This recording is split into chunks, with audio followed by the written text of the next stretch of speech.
தன்னோட புருஷன் வெளிநாட்டில் தனக்காக தான் கஷ்டப்பட்டுட்டு இருக்காருங்கிற எண்ணம் கொஞ்சம் கூட இல்லாமல் அந்த பெண் பல ஆண்கள் கூட ரகசியமாக பழகிட்டு இருந்தாங்க. ஆனால் இந்த விஷயங்களை அந்த வீட்டுக்கு வெளியே நின்று கவனிச்சுக்கிட்டு இருந்த அந்த ஒரு ஆண் தான் அந்த பெண்ணோட ஒட்டுமொத்த வாழ்க்கையையும் மாற்ற போறாருங்கிறது அப்போ அவங்களுக்கு தெரியாது. அப்படி அந்த பெண்ணோட வாழ்க்கையை மாற்றின அந்த ஆண் யாரு, அவருக்கும் அந்த பெண்ணுக்கும் என்ன சம்பந்தம், இந்த சம்பவங்களை தொடர்ந்து ஒரு உயிர் பறி போனது எப்படி அப்படின்னு கடந்த 2016 வருஷம் தென்காசியில் நடந்த ஒரு மோசமான சம்பவத்தை பற்றி தான் இன்னைக்கு இந்த வீடியோவில் நம்ம பார்க்க போகிறோம். நீங்கள் பார்த்துட்டு இருக்கிறது நடந்தது என்ன.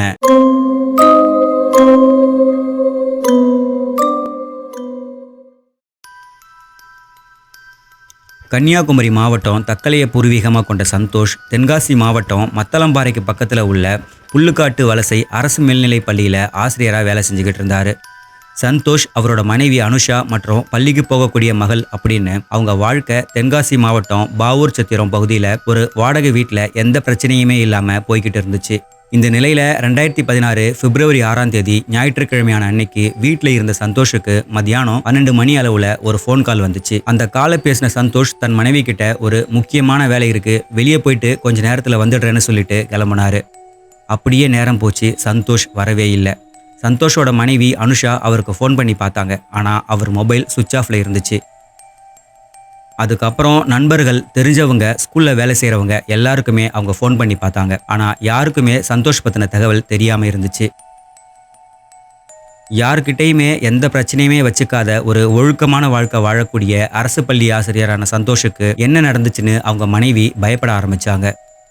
சரி, எங்கே போயிருந்தாலும் நைட்டுக்குள்ளேயாச்சும் வந்துடுவார்னு அவங்களுக்கு ஒரு நம்பிக்கை இருந்துச்சு. ஆனால் சந்தோஷ் வரவே இல்லை.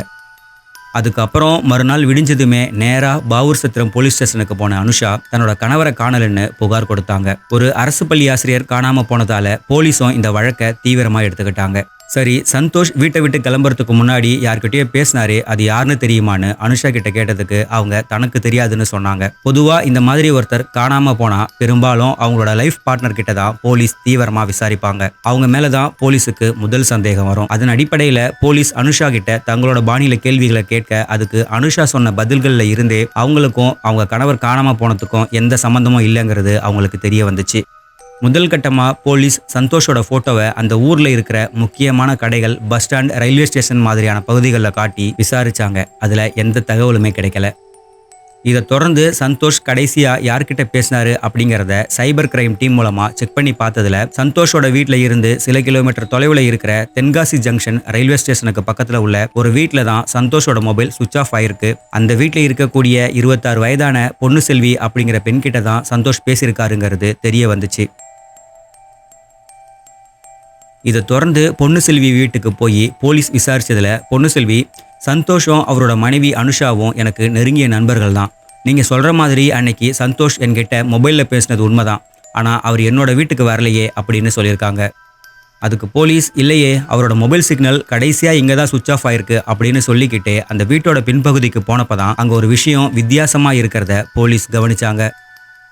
ஏற்கனவே பொய் சொல்லி மாட்டிக்கிட்டோம் அப்படின்னு புரிஞ்சுக்கிட்ட பொண்ணு செல்வி வீட்டுக்கு பின்னாடி இருந்த அந்த விஷயத்தை காட்டி அது சம்பந்தமா போலீஸ் தீவிரமா கேள்விகளை கேட்க, அதுக்கு மேல மறைக்க முடியாதுன்னு உணர்ந்த பொண்ணு செல்வி நடந்த விஷயங்களை போலீஸ் கிட்ட சொன்னாங்க. அதாவது சந்தோஷ் அனுஷா தம்பதி வாழ்ந்துகிட்டு இருந்த அந்த வாடகை வீட்டுக்கு பக்கத்துல உள்ள இன்னொரு வீட்டில் தான் சில வருஷங்களுக்கு முன்னாடி பொண்ணு செல்வி தங்களோட பிள்ளைகள் கூட வாழ்ந்துகிட்டு இருந்திருக்காங்க. இவரோட கணவரான முருகன் அபுதாபில வேலை செய்யறாரு. அனுஷாவும் பொண்ணு செல்வியும் பக்கத்து வீட்டில் இருந்ததால 2 பேரும் தோழிகளா பழகி வந்திருக்காங்க. அடிக்கடி பொண்ணு செல்வி தன்னோட தோழியான அனுஷா வீட்டுக்கு போய் பேசி டைம் பாஸ் பண்றத வழக்கமா வச்சிருந்திருக்காங்க. இப்படி அனுஷா வீட்டுக்கு அடிக்கடி பொண்ணு செல்வி வந்ததால அவரோட கணவரான சந்தோஷமே கூட அவங்க கிட்ட நட்பா பழகினாரு. அனுஷா தக்கலையில இருக்கிற தன்னோட அம்மா வீட்டுக்கு போறத வழக்கமா வச்சிருந்திருக்காங்க. அந்த சமயங்கள்ல பொண்ணு செல்வி சில முறை தன்னோட போனுக்கு ரீசார்ஜ் பண்ணணும், கடைக்கு போனா எனக்கு இந்த பொருள் வாங்கிட்டு வாங்கன்னு அவர்கிட்ட காசு கொடுத்து ஒரு சில உதவிகளை கேட்டிருக்காங்க. அதே போல் சில சமயங்களில் சந்தோஷ் ஹோட்டலில் வாங்கி சாப்பிட்றாருன்னு பொண்ணு செல்வி அவங்க வீட்டில் சமைச்ச பொருளை சந்தோஷ் கிட்ட வந்து கொடுத்து, அப்படியே அவங்களோட நட்பு கொஞ்சம் கொஞ்சமாக நெருக்கமாகி ஒரு கட்டத்தில் எல்லை மீறி ஒரு இல்லீகல் அஃபேராகவும் மாறுச்சு. எப்போ அனுஷா வீட்டை விட்டு வெளியே கிளம்புவாங்க, அவங்க அம்மா வீட்டுக்கு எப்போ போவாங்கன்னு சந்தோஷம் பொண்ணு செல்வியும் எதிர்பார்க்க ஆரம்பித்தாங்க. இவங்களோட இந்த இல்லீகல் அஃபேர் கொஞ்சம் கூட சந்தோஷோட மனைவிக்கும் பொண்ணு செல்வியோட கணவரான முருகனுக்கும் தெரியாமல் தான் இருந்துச்சு. மனைவி மற்றும் பிள்ளைகளோட எதிர்காலத்துல தென்காசியில சொந்த வீட்டில் நல்ல வாழ்க்கை வாழணும்னு ஆசைப்பட்ட முருகன் வெளிநாட்டில் கஷ்டப்பட்டு தன்னோட குடும்பத்துக்காக உழைச்சிக்கிட்டு இருந்தாரு. 6 மாசங்களுக்கு ஒரு முறை இல்லைன்னா வருஷத்துக்கு ஒரு முறை தான் இவர் தன்னோட குடும்பத்தை வந்து பார்க்கறது வழக்கமா இருந்துச்சு.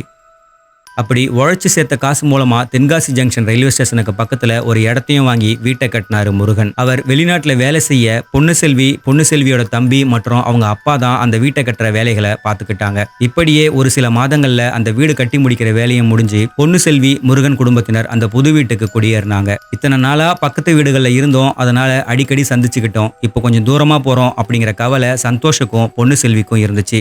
ஆனால் அந்த தூரம் தான் அவங்க 2 பேருக்குமே இன்னும் ஒரு அட்வான்டேஜான விஷயமா மாறுச்சு.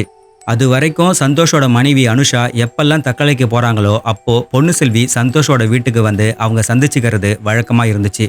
ஆனால் பொன்னுசெல்வி கொஞ்சம் தூரமாக போனதுக்கு அப்புறமா சந்தோஷ் ஸ்கூல் விட்டு வரும்போது வீட்டில் இருந்து கடைக்கு போகும்போது அதே போல் வேலை விஷயமா வெளியே போகிறேன்னு சொல்லி தினமும் பொன்னுசெல்வி வீட்டுக்கு போகிறத வழக்கமாக்கினாரு.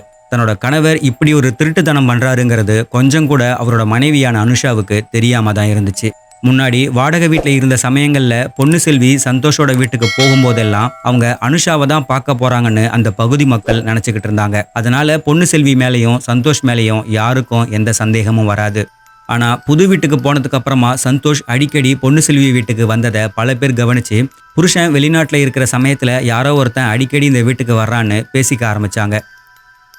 ஒரு பெண் தனியாக இருந்தாலே அந்த பெண்கிட்ட வழியே போய் பேச பழக நினைக்கிற ஆண்கள் இருக்கக்கூடிய நிலையில அந்த பெண்ணை பார்க்கறதுக்கு யாரோ ஒருத்தன் அடிக்கடி வரான், கதவை சாத்திக்கிறான் அப்படின்னா என்னவா இருக்கும்? புருஷன் இல்லாமையே வேற யார் கூடவோ பழகுறான்னா நம்மளும் பழகி பார்க்கலாம்னு அந்த பகுதியில் இருந்த சில ஆண்கள் பொன்னுசெல்வி கிட்ட வாண்டடா போய் பேச ஆரம்பிச்சாங்க. அவங்க என்ன நோக்கத்தோட பேசுறாங்கன்னு புரிஞ்சுக்கிட்ட பொன்னுசெல்விக்கு ஒரு யோசனை வந்துச்சு.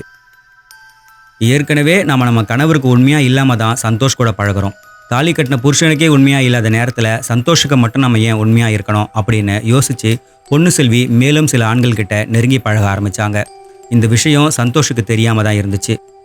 இந்த நிலையில ஒரு நாள் சந்தோஷ் பொன்னுசெல்விக்கு ஃபோன் பண்ணி பார்த்தாரு. ஆனா பொன்னுசெல்வி அந்த ஃபோனை அட்டன் பண்ணவே இல்லை.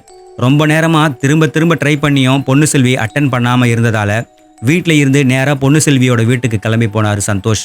அப்போ பொன்னுசெல்வியோட வீடு உள்பக்கமா தாழ்பால் போடப்பட்டிருக்கிறதையும் அவங்க வீட்டுக்கு வெளியே ஒரு ஆணோட செருப்பு இருக்கிறதையும் பார்த்துட்டு ஒருவேளை பொன்னுசெல்வியோட கணவர் தான் அபுதாபில இருந்து வந்துட்டார்னு நினைச்சு பொன்னுசெல்வியோட வீட்டுக்கு வெளியவே ரொம்ப நேரமா வெயிட் பண்ணி காத்துக்கிட்டு இருந்தாரு. ரொம்ப நேரத்துக்கு அப்புறம் பொன்னுசெல்வியோட வீட்டில் இருந்து வேற ஒரு ஆண் வரதை பார்த்து சந்தோஷ் அதிர்ச்சி அடைஞ்சாரு. இதுக்கப்புறமா பொன்னுசெல்வி கிட்டேயே போய் உன்னோட தேவைகளுக்கு நான் மட்டும் போதாதா, வேற யார் கூடவோ பழகுற அப்படின்னு வாக்குவாதம் பண்ணியிருக்காரு. அதுக்கு பொன்னுசெல்வி, நீ என்ன என்னோட புருஷனா, நான் யார்கிட்ட பழகினா உனக்கு என்ன, உன்கிட்ட பழகிற மாதிரி தான் இன்னும் பல பேர்கிட்ட பழகிறேன், நீ என்னை கேள்வியெல்லாம் கேட்கக்கூடாது அப்படின்னு சொல்லியிருக்காங்க. அது வரைக்கும் தன்னோட மனைவியை தாண்டி வெளியே இன்னொரு பெண் கூட பழகினதை ஒரு கெத்தான தான் ஒரு ஆம்பளை அப்படின்னு நினச்சிக்கிட்டு இருந்த சந்தோஷுக்கு தனக்கு நெருக்கமான அந்த பெண் வேற சில பேர்கிட்ட பழகினது அவருக்கு ஒருவித அசௌகரியத்தையும் வெறுப்பையும் உண்டு பண்ணுச்சு. இதை தொடர்ந்து அவர் பொன்னுசெல்வி கிட்ட உன்னோட தேவைகளுக்கு நான் மட்டும் போதும், வேற ஆண்கள் கிட்ட நீ பழகக்கூடாது, அப்படி பழகுனா எல்லாத்தையும் உன் புருஷன்கிட்ட ஃபோன் பண்ணி சொல்லிடுவேன் அப்படின்னு மிரட்டியிருக்காரு. இதை கேட்டு அதிர்ச்சி அடைஞ்ச பொன்னுசெல்வி அப்போதைக்கு சந்தோஷ் கிட்ட ஏதேதோ சொல்லி சமாளித்து அனுப்பியிருக்காங்க. ஆனால் அதுக்கு அடுத்த ஒரு சில நாட்களில் கூட பொன்னுசெல்வி பல ஆண்கள் கிட்ட பழகிறத சந்தோஷ் கவனித்து பொன்னுசெல்வியை கண்டிச்சிருக்காரு. இதனால் ஆத்திரமடைஞ்ச பொன்னுசெல்வி பல ஆண்கள் கூட இருக்கிற தொடர்பையும் நம்மளால் விட முடியாது, அதே நேரத்தில் இந்த விஷயத்த சந்தோஷ் நம்ம கணவர்கிட்டையும் சொல்லக்கூடாது அப்படின்னா சந்தோஷோட கதையை முடிக்கிறது மட்டும்தான் இதுக்கு தீர்வுன்னு யோசிச்சாங்க. ஆனால் சந்தோஷை தனியாக கொலை பண்ண முடியாது அப்படிங்கிறது தெரிஞ்சு அதுக்காக அவங்க ஒரு திட்டத்தையும் போட்டாங்க. தன்னோட தம்பியான முருகன் கிட்டையும் அப்பாவான தங்கபாண்டியன் கிட்டையும் நான் இதுக்கு முன்னாடி வாடகை வீட்டில் இருக்கும்போது பக்கத்து வீட்டில் இருந்த சந்தோஷ் என்கிட்ட அத்துமீறி பழகினாரு. எனக்கு அப்போ எடுத்து சொல்ல யாரும் இல்லாததால அதுவே எனக்கு ஒரு பழக்கமாக உருவாயிடுச்சு. இப்போ புது வீட்டுக்கு காலி பண்ணி வந்ததுக்கு அப்புறமா அது எனக்கு தப்புன்னு தெரிஞ்சு அதை கைவிட நினைச்சேன். சந்தோஷ் என்னை விட மாட்டுறாரு. அதே மாதிரி எனக்கு நீ உடன்படலைன்னா இந்த விஷயத்த உன்னோட கணவர்கிட்ட சொல்லிடுவேன்னு மிரட்டுறாரு. வாழ்க்கையே நாசமாயிடும்னு பயமா இருக்கு. என்னோட கணவர் வந்தா அந்த சந்தோஷ் எல்லா விஷயத்தையும் சொல்லி என்னோட வாழ்க்கையே வீணடிச்சிருவாரு. என்ன நீங்க தான் காப்பாற்றணும் அப்படின்னு ஒரு பொய்யை சொல்லியிருக்காங்க. அதாவது தான் சந்தோஷ் கூட விருப்பப்பட்டு இருந்ததையும் மேலும் பல ஆண்கள் கூட அஃபேர்ல இருந்ததையும் பொன்னுசெல்வி மொத்தமாக மறைச்சிருக்காங்க.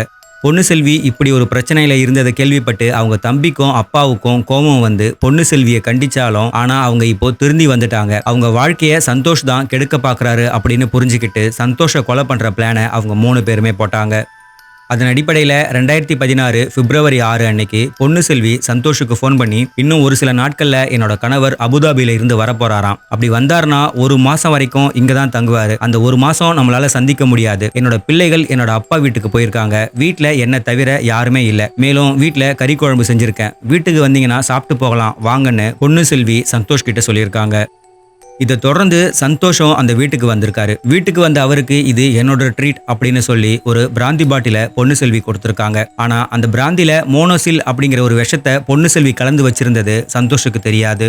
விஷம் கலந்துருக்குன்னு தெரியாமையே அதை வாங்கி சந்தோஷ் குடிச்சாரு. அதுக்கப்புறமா வாங்க சாப்பிடலாம்னு சொல்லி பொண்ணு செல்வி அவருக்கு சாப்பாடும் கொடுத்தாங்க. சாப்பிட்டு முடிச்ச கொஞ்ச நேரத்திலேயே சந்தோஷுக்கு ஒரு விதமான வயிற்று வலி மற்றும் தொண்டை வலி வர ஆரம்பிச்சிருக்கு. அவர் உடல்ல ஒரு நடுக்கம் ஏற்பட்டு நிற்க முடியாத நிலைமைக்கு போய் எனக்கு என்னமோ பண்ணுது, கொஞ்சம் தண்ணி கொடுன்னு பொண்ணு செல்வி கிட்ட கேட்டிருக்காரு.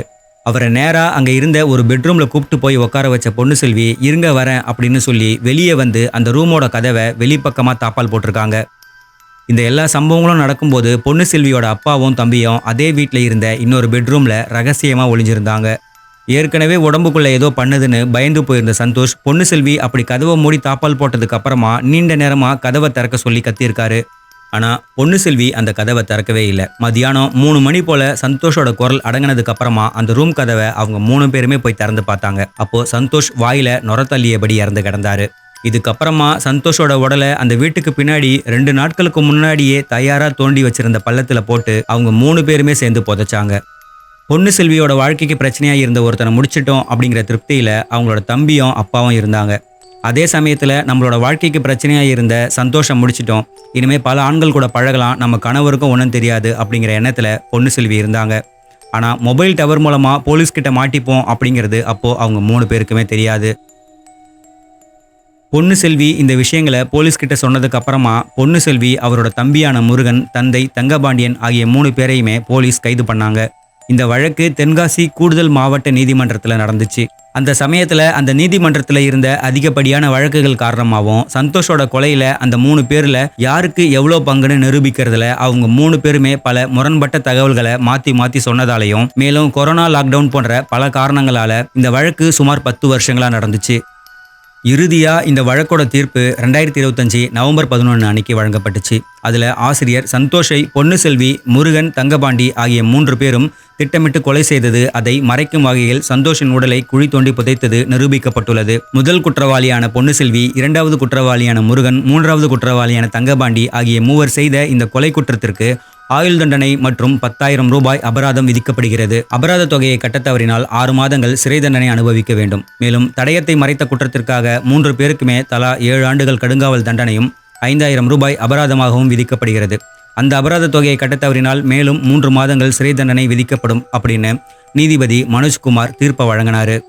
இந்த சம்பவத்துல சந்தோஷோட குடும்பத்துக்கு 10 வருஷங்களுக்கு அப்புறம் நீதி கிடைச்சிருக்கு அப்படின்னாலுமே கூட ஆசிரியர் சந்தோஷோட தவறான நடவடிக்கைகளும் இந்த கொலைக்கு ஒரு காரணமா அமைஞ்சிருக்கு. அரசு பள்ளி ஆசிரியர் அப்படிங்கிற ஒரு மதிப்பான வேலையில இருந்துகிட்டு தன்னோட மனைவி மற்றும் குழந்தையோட அவர் ஒரு அழகான வாழ்க்கையை வாழ்ந்திருக்கலாம். ஆனா அவர்கிட்ட சுய ஒழுக்கம் இல்லாம போனதுதான் எல்லா பிரச்சனைகளுக்குமே காரணம். தென்காசியில் நடந்த இந்த சம்பவத்தை பத்தி நீங்க என்ன நினைக்கிறீங்க அப்படின்னு கமெண்ட்ல சொல்லுங்க. நம்ம வீடியோவை சப்ஸ்கிரைப் பண்ணாம பார்த்தீங்கன்னா சப்ஸ்கிரைப் பண்ணுங்க. இதே மாதிரி இன்னொரு வீடியோவில் சந்திக்கலாம்.